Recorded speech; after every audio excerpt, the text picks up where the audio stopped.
ჩვენ მოусმენთ ბატონ გელა შერმადინს, რომელიც თუ მოგძანდა, ვთხოვთ რომ შემოგძანდეს დარბაზში.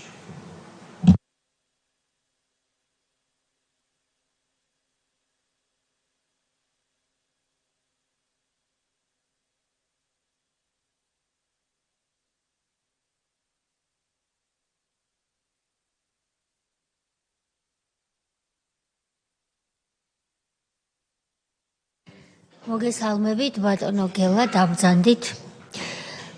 ბატონო გელა, მადლობა მობრძანებისთვის. სანამ საუბარს შევუდგებოდეთ, თქვენს წინ არის დოკუმენტი, რომელსაც სამდივნოსთან ერთად თქვენ მოასწარით და გაეცანით. ეს გულისხმობს გაფრთხილებას იმასთან დაკავშირებით, რომ კომისიის წინაშე განზრახს თუ ახსნა განმარტების მიცემა კითხვებზე პასუხისთვის თავის არიდება ან პასუხზე უარის ჯება სისხლის სამართლის წესით და გთხოვთ ამის დასტურად თქვენ რომ ამის შესახებ იცით ხელი მოაწეროთ მოცემულ დოკუმენტს. მადლობა.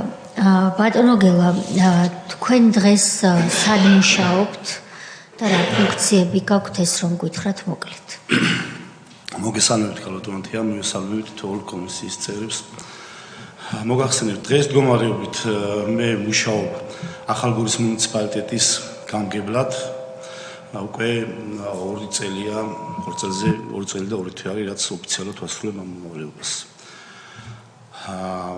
მანამდე მე მუშაობდი მანამ ამ პოზიციას დავიკავებდი საჯარო რეესტრის ეროვნულ სააგენტოში ვიყავი ახალგორის სარეგისტრაციო სამსახურის უფროსი საჯარო რეესტრის და ვალა ძირთად ცხოვრობდი ახალგორში, ვარ ადგილობრივი და ჩემი ოჯახით ვიყავი მთლიანად ახალგორში. ახალგორი დავტოვე 2008 წელს ცნობილი მოვლენებიდან გამომდინარე. გასაგებია. შესაბამისად ახალგორი თქვენი სამშობლოა, ასე რომ ვთქვათ, ის ადგილი, სადაც თქვენ ცხოვრობდით, საქმიანობდით და უცხო არ არის არც ის ტრაგიკული მოვლენები, რაც მის გარშემო 2008 წლამდე ბევრად ადრე დაიწყო და განვითარდა.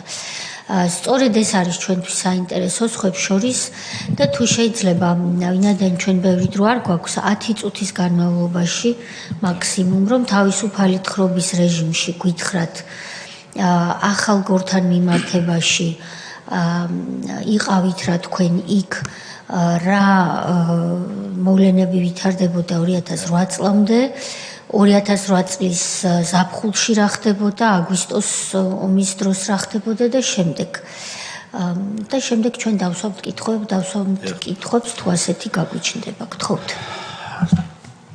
დავიწყებებით ქალბატონია რომ მოგეხსენებათ ახალგორის რაიონი მუნიციპალიტეტი ადრე კომუნისტების დროს 1922 წელს ლენინგრადად წოდებული შედიოდა სამხრეთ ოსეთის ოლქში.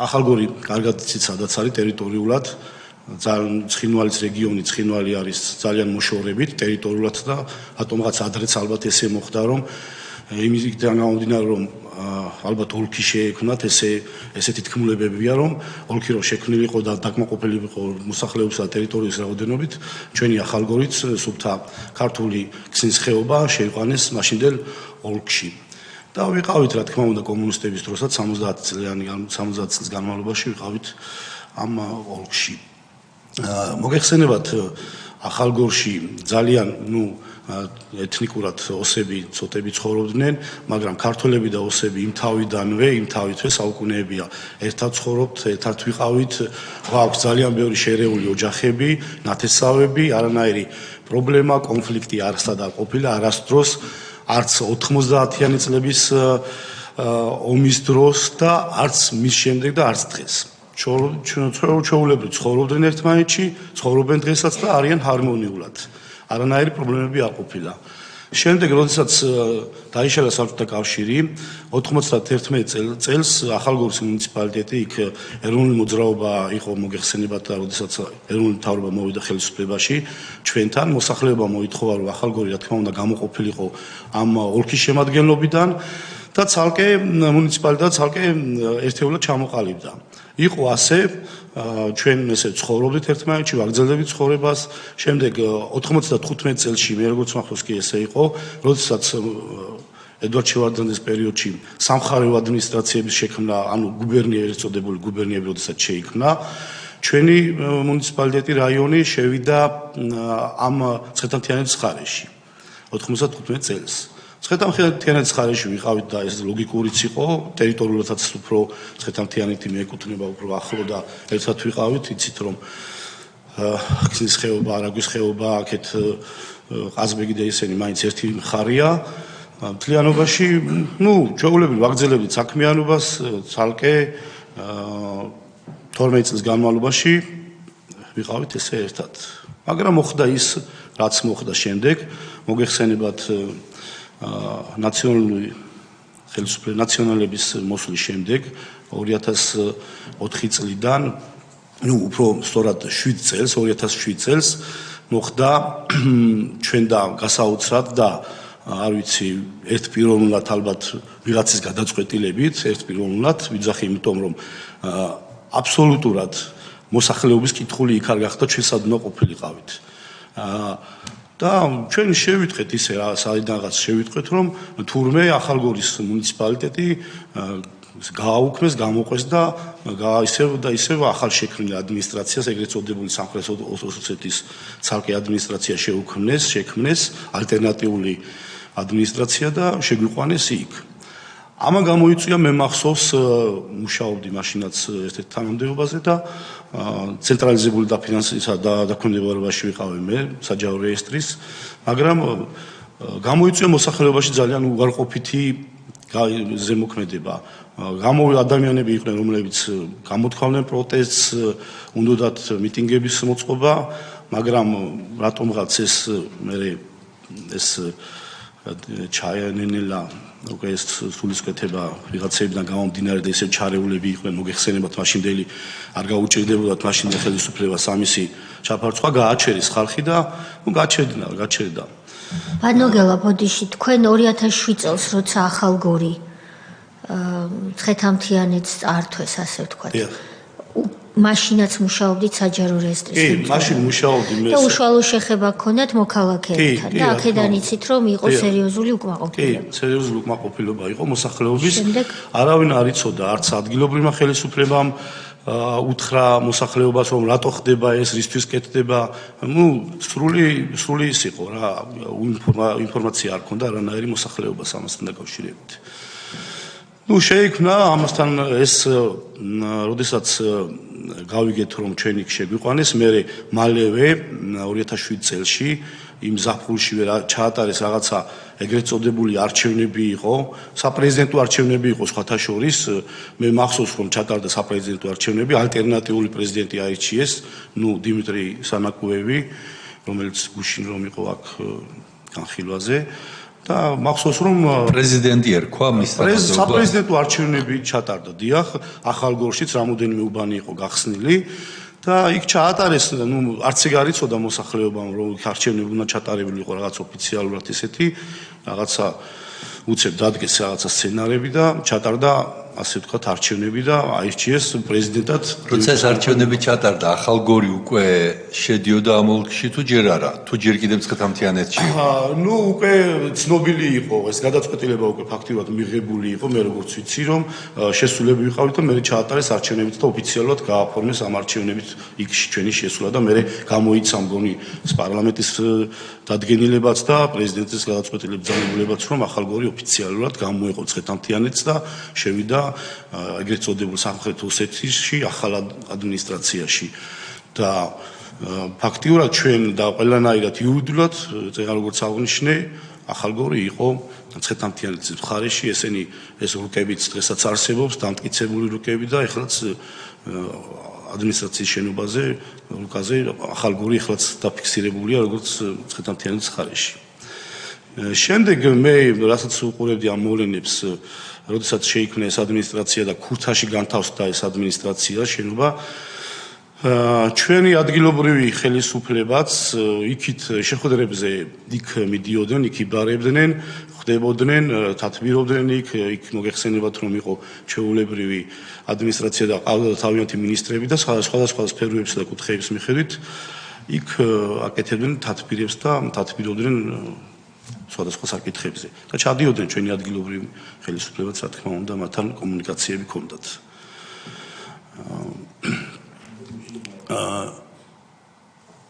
შემდეგ მინდა გადავიდე ალბათ 2008 წლის ომის მოვლენებთან დაკავშირებით ჩვენთან როგორც მოგეხსენებათ აბსოლუტურად არანაირი საბრძოლო მოქმედებები არ იყო, არ განვითარებულა, ტყვიაც კი არ გავარდნილა, არც წეღანაც აღნიშნე რომ არანაირად კონფლიქტი არ მომხდარა იქ ოსსა და ქართველს შორის და არც რამე სამხედრო დანაყოფები იყო იქ შემოსული. უბრალოდ, როდესაც 8 აგვისტო მოხდა, 9-ში, 10-ში შემოვიდნენ ჩვენი სამხედრო დანაყოფები ხეობაში, მოსახლეობის ალბათ დაცვის მიზნით, რომ ვიღაცები მაინც მთებიდან არ გადმოსულიყან, მოგეხსენებათ, იმიტომ რომ ფაქტიურად ახალგორში გზა არ იყო შემოსასვლელი, რომ ტრანსპორტით შემოსულიყვნენ ან მანქანებით შემოსულიყვნენ, ერთადერთი გზა იყო ეგრეთ წოდებული ზაყურის ხეობიდან, ყანჩევიცის მხრიდან გადმოსასვლელები იყვნენ, სადაც მაღალი გამავლობის მანქანები გადმოდიოდნენ, თორე სხვანაირად პატარა მანქანები კი არა, ტანკებიც ვერ გადმოიყვანეს ისე და ვიც ბეტერები და ისინი. ჩვენთან შემოვიდნენ უკვე ახალგორში ამ პერიოდში, როდესაც ზაფხულის პერიოდი იყო და ქსნის ხეობა მთლიანობაში სავსე იყო დამსვენებლებით, ხალხი ძალიან ბევრი იყო, ძალიან ქაოსური და ქაოტური სიტუაცია იყო იმასთან დაკავშირებით, რომ მოსახლეობა არ იყო ინფორმირებული თუ რა მოხდებოდა, ახალგორში შემოვიდოდნენ რუსები, როგორ განვითარდებოდა მოვლენები და ამ პანიკურ სიტუაციაში მოსახლეობა ანუ ამ ერთი კვირის განმავლობაში ფაქტიურად 8 აგვისტოდან 15 აგვისტომდე ღამე გადიოდნენ ტყეებში და მინდვრებში, გადყავდათ მოხუცები და ბავშვები და იქ-აფარებდნენ თავს, რომ რაღაცა უცებ ღამე არ მოხდარიყო შემოსვლა და რაღაცა ისეთი ის არ განვითარებულიყო მოვლენები. ჩვენთან ახალგორში ფაქტიურად რუსები შემოვიდნენ 14-15 აგვისტოს, როდესაც უკვე ფაქტიურად გადაწყვეტილება იყო მიღებული, რომ ცეცხლშეწყვეტის შესახებ. და ჩვენ არც გვეგონა რომ შემოვიდოდნენ უკვე აქ და დაიკავებდნენ ჩვენს ტერიტორიას, მაგრამ მოხდა რომ შემოვიდნენ, არავინ არ გააფრთხილა მოსახლეობა, არც ევაკუაცია განხორციელებულა არაფერი. უბრალოდ ტელევიზიაში ცნობილი ფაქტი არის, თქვენ იცით ეს რომ იგუეთა რომ გადაკეტილი ჰქონდათ ჩვენ საპოლიციო მანქანებს ეს ტერიტორია, იგუეთიდან მე ეს ბეტერმა რომ გაარღვია და წამოვიდნენ, გამოიარეს სოფელი ლამისყანა, ახმაჯი და ამოვიდნენ, შემოვიდნენ ეგრეთ წოდებულ ახალგორში, ხერგილი ქვია ესე ვეძახით ჩვენ და სოფელი ოძისი არის, იქ განთავსდნენ რუსები. ანუ შესასვლელი დაიკავეს მთლიანად რუსებმა, აკონტროლებდნენ შესასვლელ გამოსასვლელებს და შემდეგ ნელ-ნელა უკვე იქით აბრევის მხრიდან, ოჭოსნის მხრიდან ნელ-ნელა შემოიყვანეს ძიმე ტექნიკაც. რომელი რიცხვებია ზუსტად? მე როგორც ვიცი დაახლოებით 14-15 აგვისტო არის ესე მახსოვს. აი, როდესაც იგუეთში მოხდა ეს ფაქტი, როდესაც ბეტერმა გამოარღვია ეს პიკაპები, რო გადაყარა აკეთით ის პერიოდი იყო, აი პერიოდში შემოვიდნენ. შეიქმნა კიდევ და კიდევ მართლა ისეთი მდგომარეობა, რომ იქ იყო შემოსული რაღაცა გარკვეული პატარა სამხედრო დანაყოფები ჩვენთან ხეობაში და გამორბოდა ხალხი, მოდიოდნენ ის ჯარისკაცი, ჩვენც მეც ჩემი ოჯახი ზუსტად ამ დროს წამოვედით, ჩემი ბავშვებით და გამოვასწარეთ ამ მდგომარეობას, მაგრამ ყველამ ვერ გამოვასწრო. დარჩა უკან მოსახლეობა და უკან მიტრიალ და უკვე რახან გადაკეტეს ამ რუსებმა ეს გამოსასვლელი, ჩვენ უკან მოდიოდნენ სხვათა შორის პოლიციელები და უკან მიატრიალეს, უკან მიტრიალდნენ და როდესაც შევიდნენ ახალგორში, მათ მე როგორც ვიცი ბრძანება ჰქონდათ რომ უნდა ყოფილიყვნენ პოლიციის შენობაში, მე ამათ ამ რუსის ჯარებს შემოყვნენ ოსური ბანდფორმირებები და ამ ბანდფორმირებებმა დააკავეს ეს პოლიციელები და თქვენ ჩაიდეს 10-15 პოლიციელი ყავდა დაკავებული. ქართველ პოლიციელები. ქართველი პოლიციელები 10-15 ადამიანი ყავდათ დაკავებულები ამ ეგრეთ წოდებული ოსური ბანდფორმირებები იყვნენ თუ საჯარისო ნაწილები იყვნენ, მათ დააკავეს მე როგორც ვიცი ისინი. შემდეგ მოსახლეობა ერთ ჩაგეკითხებთ. მაგრამ უკვე ომის დაწყებიდან გასულია 1-7 დღე, ხო? ის რომ საფრთხე არსებობდა, ის რომ პოლიციის რაზმი უნდა გამოსულიყო, მოსახლეობა გაფრთხილებულიყო, ესეთი გაფრთხილება არ არსებობდა? ზუსტად მაგას ვიძახი ბატონო, ესეთი გაფრთხილება არ იყო. ყოველდღიურად ელოდებოდა მოსახლეობა, რომ ვიღაცა რაღაცას ეტყოდა.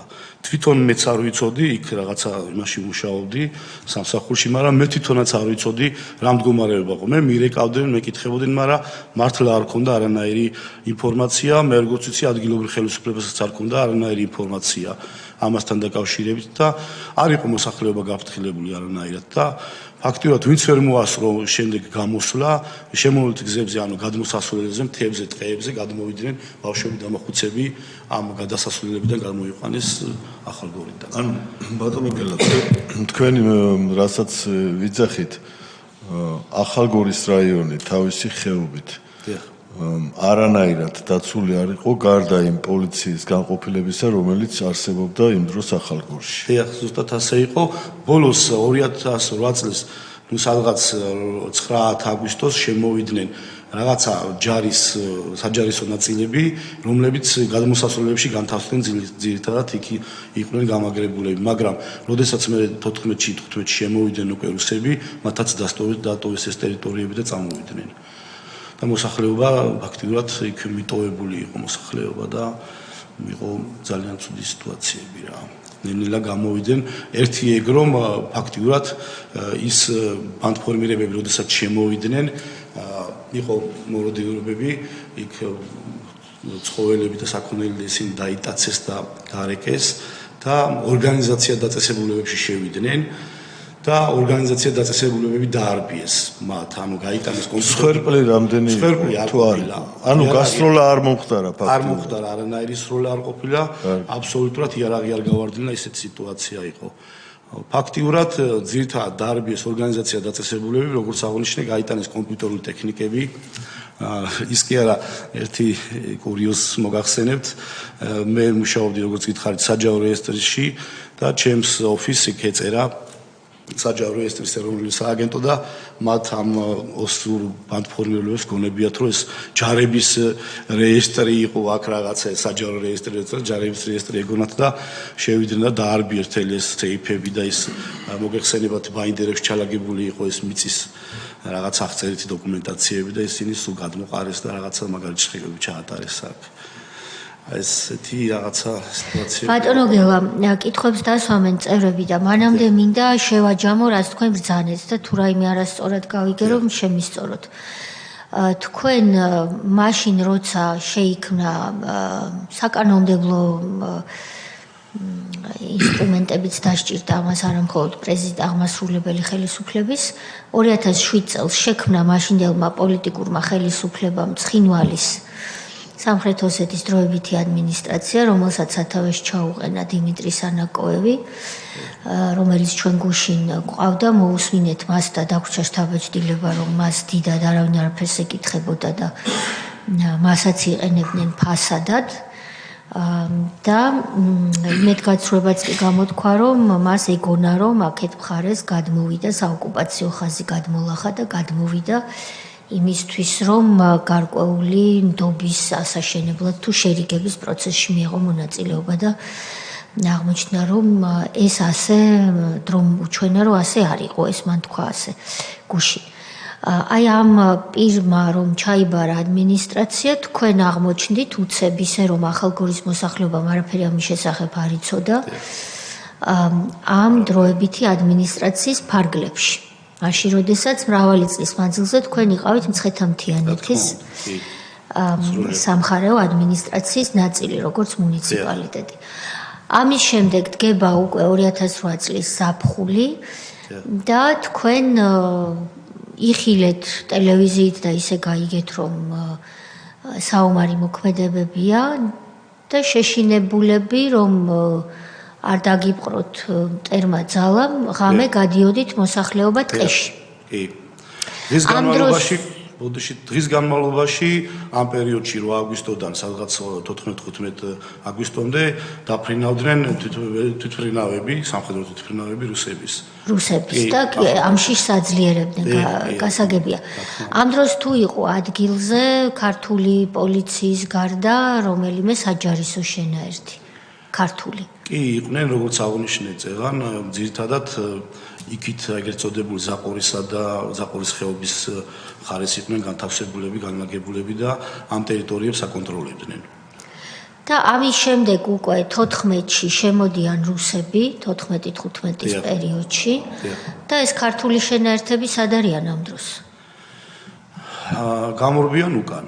გამორბიან უკან ჩვენთან ერთად და იმ სიბრილში და იმ ქაოტურ სიტუაციაში იქნებოდა გზაზე შეიქმნა საცობები და ტექნიკა დატოვეს, ტექნიკაც მოქონდათ ძირითადად მოასწრეს გამოტანა ტექნიკის. ერთად მორბოდით მოსახლეობა. კი.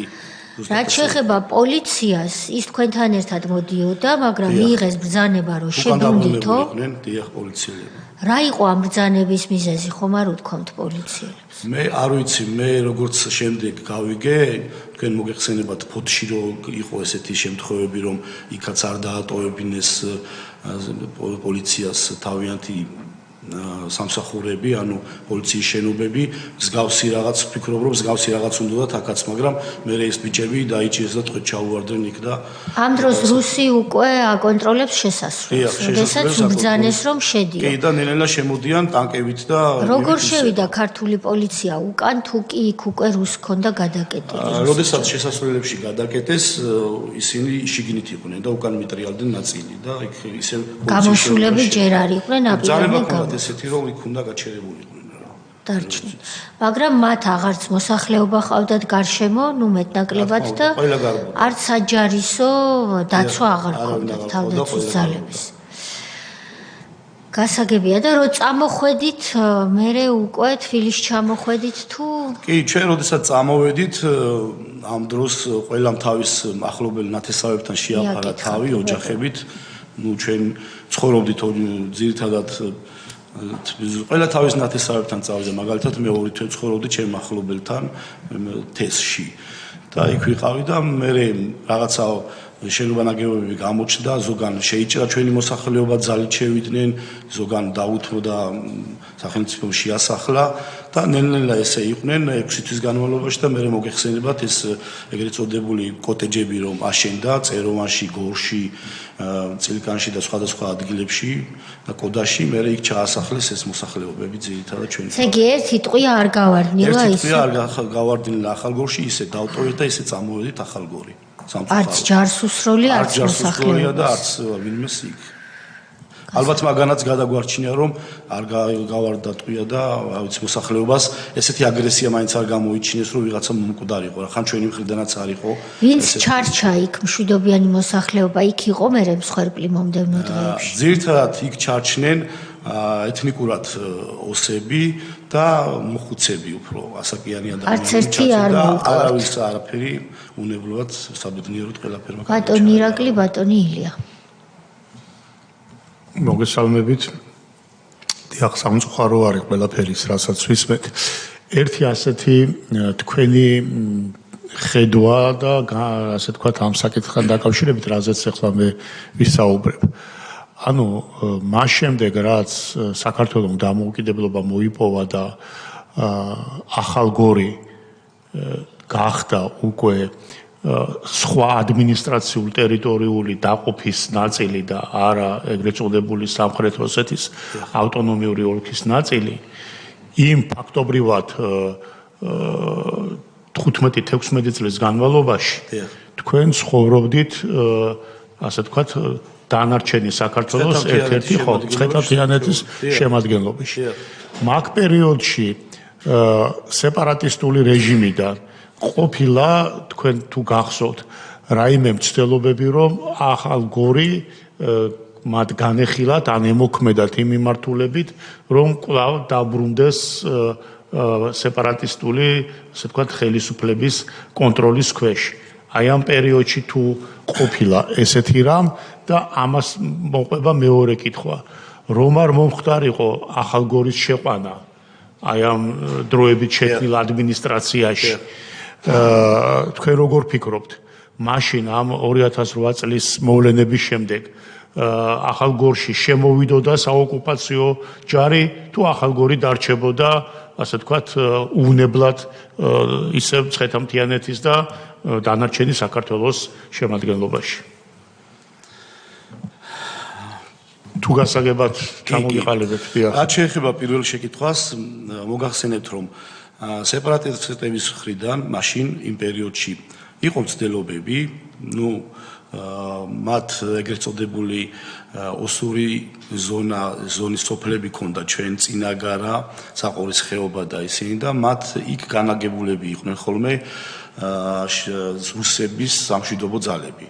და მათი მეშვეობით ეს აკონტროლებდნენ ამ ტერიტორიებს ისინი. და ზოგჯერ იყო რამოდენიმე შემთხვევა, რომ ახალგორშიც გადმოსულან ეს რუსები და ოსები რაღაც ნაწილები, აი ეს სოფელი არის ესეთი გარუბანი, ერთხელ იქ შემოვიდნენ. როდესაც მცხეთა-მთიანეთზე ვიყავით, მაშინაც იყო რაღაცეები, მოსახლეობაში იყო ყოველთვის რაღაცა განცდები ოსური მოსახლეობიდან მოდიოდა, რომ ჩვენ აი ისე ვიქ უნდა დავბრუნდეთ, რაღაცა ინფორმაციები ჰქონდათ ინფორმაციის დონეზე, მე ჩემთვის კი ყოველთვის ვიძახდი ხოლმე, რომ ნეტა ამათ რატო რაღაცა იმედები ჰქონდათ ამათ ამ ოსურ მოსახლეობას, რომ აქ როდისღაც მაინც აღდგებოდა თუ შემოვიდოდნენ და ანუ დაიკავებდნენ ოსები ამ ტერიტორიებს რა. რაღაცა ესეთი განცდები ჰქონდათ და იყო შემთხვევებიც. რაც შეეხება მეორე შეკითხვას, რომ არ შევსულიყავით ჩვენ ამ ავტონომიურ აღდგენილ ეგრეთ წოდებულ ოლქში, რომელიც სანაკოების ადმინისტრაციაში იყო, მაგ შეკითხვაზე მე ასე გიპასუხებდით, რომ მე ვფიქრობ, რომ დაუშვათ რომც დაეკავებინათ, იურიდიულად გამართლებულები მაინც ვიქნებოდით, რომ ეხლა ამ დროისათვის მაინც არ შევდიოდით ვართ მცხეთა-მთიანეთში და იურიდიულად მართლაც დარღვეული ჰქონდათ ის, რაც ეხლაც დარღვეული აქვთ მათ სარკოზის შეთანხმებასთან დაკავშირებით, ჩვენ ხო უნდა ყოფილიყვნენ 2008 წლის 8 აგვისტომდე, სადაც იდგნენ ეს საჯარისო ნაწილები. ხო, დღესაც ეს არ არის შესრულებული და ახალგორი არანაირად არ შედიოდა და ახალგორი უნდა დაეტოვებინათ მაშინ იმ აგვისტოს შეთანხმების გამო. და დღესაც განაგერ რუსები, მაგრამ მე ვფიქრობ რაღაცა იურიდიულად მართლები კიდევ უფრო იქნებოდით მართლები. ეხლა იძახიან ისინი, რომ აგერ ის ხომ იყო ოლქი, იყო ოლქის საზღვრები იყო, მერე კიდევ აგერ ეს ადმინისტრაცია ჰქონდათ და თქვენც აქ ახართ და ჩვენ უფრო იმიტომ შემოვედით.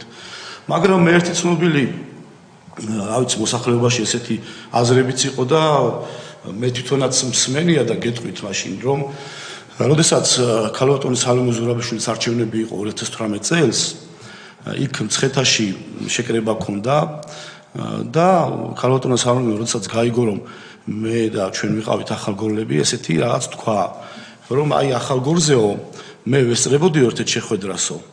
შეკრება იყო, სააკაშვილი ესწრებოდაო, სარკოზიო, რუსების მხარე იყო და უთხრესო სააკაშვილს, რომ აგერ ახალგორიო, გაწმენდილი არისო ბანდფორმირებებიო, არავინ აღარ არისო, საშიშროება არაფერი არ არისო და შედითო და ქართულმა საპოლიციო დანაყოფებმაო დაიკავონო ახალგორიო და გააგრძელეთო ცხოვრებაო, მაგრამ ესე უთხრაო, რომ არაო, ან მთლიანად ცხინვალის რეგიონი, ან ცალკე ახალგორი არ მინდაო მეო და ესე უპასუხაო. ქალბატონმა სალომემ თქვა ესე სიტყვა სიტყვით. სად ნახეო სარკოზი და სააკაშვილი ერთად? თბილისში იყო შეხვედრა, ესეთი მოლაპარაკებები, როდესაც მიმდინარეობდა. და მე ვესწრებოდიო, რა სტატუსი? კი, მე ვესწრებოდიო, მე არ მახსოვს ეხლა რა თანამდებობა ეკავა მაშინ ქალბატონ სალომეს, მაგრამ სარკოზის შეხვედრა იყო, მიხეილ სააკაშვილისო და იქ ალბათ რუსებიც იყვნენ, ესეთი შეხვედრა ყოფილა, ესეთი.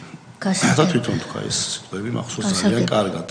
და მე ხომ იმ მაშინდელი პრეზიდენტისთვის მიხეილ სააკაშვილისთვის ჩვენი ახალგორი ქსნის ხეობა თურმე რაღაცა რიყების ქვების გროვა ყოფილა და არაფერი არ ყოფილა. ასე თქვა მან. ესეც იყო და ესაც ცნობილია და ტელევიზიაში გავიდა ესეც. გეთანხმებით იმაში, რომ სამართლებრივად და მადლობა ბატონ ირაკლის ამ კითხვისთვის, სამართლებრივად უკიდურესად გართულდა ახალგორის გარშემო ვითარება, იმიტომ რომ თვითონ სახელმწიფომ, მაშინდელმა პოლიტიკურმა ხელისუფლებამ მიაკუთვნა ის სამხრეთ ოსეთის ტერიტორიას, ადმინისტრაციის ტერიტორიას და გაუადვილა საქმე რუსებს მინიმუმ სამართლებრივად ფაქტობრივად კი სახეზეა რომ ჩვენ იქ ვეღარ შევდივართ მათში როდესაც ის მანამდე ჩვენი კონტროლირებადი ტერიტორია იყო ბატონი ილია ბატონი სოზარი ბატონი თენგიზი კითხა უკვე ბატონი თენგიზი ხსნის კითხვას ბატონი მადლობა მოგზაურობისთვის თქვენი დროისთვის თქვენ როგორც აღნიშნეთ ეს პოლიციელები მიბრუნდნენ, როდესაც ხალხი გამოდიოდა და მათ ბრძანება ჰქონდათ, რომ დარჩენილიყვნენ და არ დაეტოვებინათ პოლიციის შენობა. ეს პოლიციელები ადგილობრივი პოლიციელები იყვნენ თუ სხვა მუნიციპალიტეტი? ნაწილი ადგილობრივი იყო, ნაწილი, სხვადასხვა რეგიონიდან. ანუ თანამშრომლები იყვნენ პოლიციის თანამშრომლები იყვნენ და ზოგი თბილისიდან იყო, ადგილობრივიც რამოდენიმე იყო. და ისინი ჩავარდნენ ტყვედ. კი, ტყვედ ჩავარდნენ. რამდენი ხანი მოუწიათ მადამ? გარკვეული პერიოდი მოუწიათ, მე სხვადასხვა დონის ჩარევები იყო აქ და აი ეს იყო ჩემი კითხვა ჩემდები, რომ ჩარევები იყო და ისინი საბედნიეროდ უნებლივ გამოვიდნენ ტყვეობიდან და დაიხსნეს რა. გასაგები. ეს ბანდფორმირებები, რომლებმაც ისინი ტყვეთ აიყვანეს, ადგილობრივ მოსახლეობასთან რამე და კონფლიქტში ხوار შესულა ვინმე ან რამე ხوار დაუზიანებიათ რამე ადგილობრივ მოსახლეობაში არა ეხლა იყო პატარა რაღაცა ჭუბები შეხლა შემოხლები ესენი იყო მაგრამ იარაღის გასული არ ყოფილა და არ იყო ძირითადად იმიტომ რომ რაღაცა დანდობა მოხდა იქიდან გამომდინარე რომ მაინც და მაინც ხო გეუბნებით თქვი მე რომ ეს ჩვენი მოსახლეობა ეს ოსები და ქართველები ძალიან დაძმულად ვიყავით ერთმანეთში და კარგად ცხოვრობდით და ამის გამო ალბათ მოხდა დანდობა რომ იმათი ხრიდანაც არაფერი ესეთი საექსცესები არ გამიტოვდა რა. ეს დადებითი მომენტია. დადებითი მომენტია და ერთ-ერთი მნიშვნელოვანია რომ ჩვენ შეგვიძლია ცხოვრება ერთად ოსებს და ქართველებს უპრობლემოდ არანაირი მიუხედავად იმ დაძაბული მომენტისა რაც რა თქმა უნდა ანუ სოფლიოში ალბათ ერთ-ერთი ორი ერია ქართველები და ოსები რომლებიც ყველაზე მჭიდროდ ცხოვრობენ ერთმანეთში და ყველაზე დანაწევრებული ერია ურთიერთობები არ გაგურთულდება ურთიერთობები არც არ გაგურთულდებოდა მე ვფიქრობ რომ ერგენეთის ბაზარი რო არ გაუქმებულიყო სხვათა შორის ახალგორიც ძალიან 90-იან წლებში მოგეხსენებათ რომ გაჭირებული ცხოვრება იყო და გაჭირება იყო ამ ერგეთის ბაზრობით სარგებლობდნენ ჩვენი მოსახლეობა და იქ მე თვითონაც ჩავდიოდი და ოჯახისთვის პროდუქტი მომქონდა და პლუს ცხინვალში შევდიოდი როდესაც 90-იან წლების ომი მოხდა ამის მერე შერიგება იქ მოგეხსენებათ კარგად რომ წამოვიდა მოსახლეობაში მე თვითონ ცხინვალში ახლობლები მიყავს და შევდიოდი იმ პერიოდში როდესაც ერგეთის ბაზარი იყო და მართლაც მოსახლეობა დაახლოვდა და ამ ბაზრობის გაუქმება იყო ძალიან ცუდი რამე. შეიძლებოდა რაღაცა პოლიტიკურად ეხლა იქ რომ რაღაცებს ქმნდნენ, ჯობდა რომ ამ ბაზრისთვის რაღაცა ცოტა ოფიციალური ფორმა მიეცათ და მოსახლეობაში ერთმანეთში კავშირები და ეკონომიკური მდგომარეობა უფრო კარგი იქნებოდა რა. ამ ბაზარმა დაანგრია ყველაფერი ფაქტიურად ურთიერთობებიც კი, როდესაც გაუქმდა ეს ბაზარი. ჩვენ მაგ ბაზრობასთან დაკავშირებით ბევრი პოზიციები მოვისმინეთ და თქვენი პოზიციაც ემთხვევა იმ ადამიანების პოზიციას, ვინც იქ უფრო ახლო შეხებაში იყო ამ ყველაფერთან. და ორი სიტყვით თუ შეგიძლიათ დღევანდელი ურთიერთობაზე გვითხრათ ქართველების და ეგ ადგილობრივი ოსების და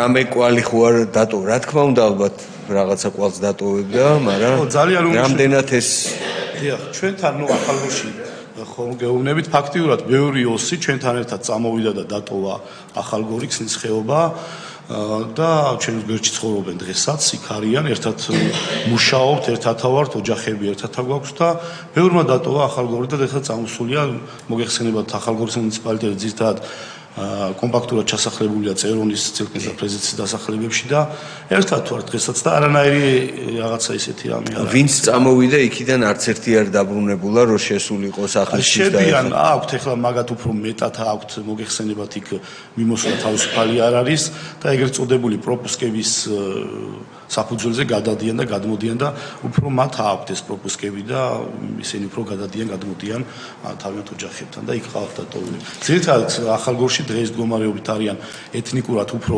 ოსები და ამოხუცებული ხალხია. ახალგაზრდები ნაკლებად არიან ფაქტიურად. ბატონ გელა, დიდი მადლობა. მე იმედს ვიტოვებ, რომ ეს ადამიანური ურთიერთობები კიდევ უფრო გაღვივდება და კიდევ უფრო შევძლებთ საერთო ენის გამონახვას და ცხოვრების ერთად ჩვენ მაქსიმუმს ვაკეთებთ, რომ ესეც გახოთ ესე. მადლობა თქვენი გაკეთებული საქმისთვის. ბატონ გელა, ერთი კითხვა აქვს. თქვენ და იმ ქართველებმა, რომლებაც თქვენი საცხოვრებელი დატოვეთ. ეხლა იქ რა მდგომარეობაშია ეს თქვენი საცხოვრებელი სახლები? ცხოვრობს ვინმე თუ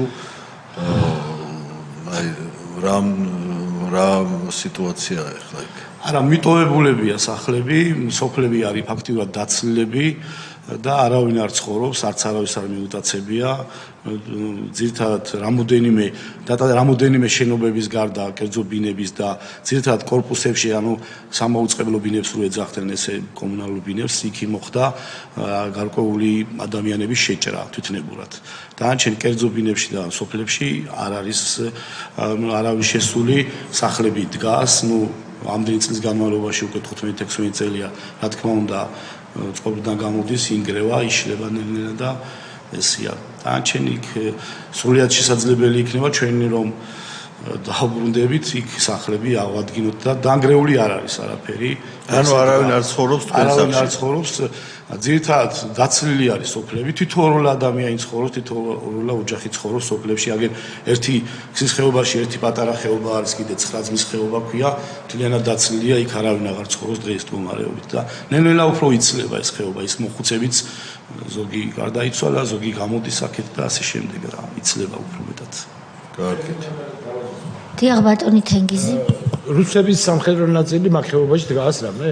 დიახ, სამწუხაროდ რუსებმა 2008 წლიდან გამალებით და აქტიური ფაზაში დაიწყეს სამხედრო ბაზების შენებლობა და დაახლოებით აქეთკე ქსნის ხეობაში 5 დიდი რუსული ბაზა არის აშენებული უკვე და 5 დიდი რუსული ბაზა კი, მათ შორის ახმაჯი, დაბა ახალგორში, სოფელი ლარგვისი და ქარჩოხში არის დიდი ბაზები. ასევე მოგახსენებთ, რომ დამაკავშირებელი გზა, როგორც მოგახსენებთ, არ იყო, ახალგორის ცხინვალთან დამაკავშირებელი გზა არ იყო სატრანსპორტო, ჩვენ დავდიოდით ეგრეთ გორის ავტობანიდან დავდიოდა, შევდიოდით ესე ცხინვალში, სხვა გზა არ არსებობდა, თუ არა ის გადასასვლელი მთები და შემდეგ ომის მერე მოხდა ის, რომ გააკეთეს, გაიჭრა, ფაქტიურად სამხედრო გზა გააკეთდა იქ, იმიტომ რომ იქ ისეთი მთები გაიჭრა და ისეთი ტექნიკა მიმუშავა, რომ მართლაც დღეს მდგომარეობით ასფალტირებული გზა აქვს და იქიდან გადადიან და გადმოდიან. სამხედრო გზა არის ფაქტიურად, რომ ტექნიკაც იქიდან შეყავთ და გამოყავთ რა რეალურად. გამოსახულებაც ისედაც. ბატონი სოზარი. დიდი მადლობა ბატონი გელა მოგზანებისთვის. ერთი ესეთი ფაქტი უნდა გაგახსენოთ, დარწმუნებული ვარ გემახსოვრებათ. თუ არ ვცდები, ეს არის 13 აგვისტო, რუსული ტანკები მოდიან გორიდან თბილისის მიმართულებით და უცებ შინაგან საქმეთა მინისტრის მაშინდელმა მოადგილემ მეკა ზღულაძემ ჩაატარა ბრიფინგი, რომ გილოცავთ ხალხნო, გადავრჩით ორჭოსანთან აუხვიეს რუსეთის ტანკებმა თბილისისკენ აღარ მოდიან. უსმინეთ თქვენ ამ ინფორმაციას? კი, მახსოვს ეს ინფორმაცია. როგორ აღიქვით მე? ზუსტად ორჭოსნიდან შემოვიდნენ მე ახალგორში ეს ტანკები. ანუ პრაქტიკულად ეს იყო ფრაზა, რომელიც ნიშნავდა, რომ ახალგორის ოკუპაცია ხდება და ამას გილოცავდა შინაგან საქმეთა მინისტრის მოადგილე. კი, ეს აღიქვეს. სხვათა შორის მე ვცადე და მეძებნა და ეხლა საიტებზე, ქართულზე, რუსულზე, უკრაინულზე ყველგან არის ეს როგორც სიტყვიერი, ანუ სიტყვიერად ყველგან არის, მაგრამ აი თვითონ მისი აუდიო გამოსვლა რაღაცა ძალიან ძნელი ვიდეო გამოსვლა, უბრალოდ ძნელი მისაგნებია, როგორც ჩანს, მოგვიანებით გააქცეს საერთოდ ახალგორი არავის აღარ ახსოვდა. აბსოლუტურად. თითქოს ახალგორი საქართველოს არ ყოფილიყო, ისე გილოცავდა აი ამ სამწუხაროდ ფაქტს. თქვენ მოგეხსენებათ, ჩვენ როგორი წინაპრები ყავდა ქსნის ერისთავები და ალბათ ისინი რომე წამოახედა ეხლა და დაინახოს რა ხდება.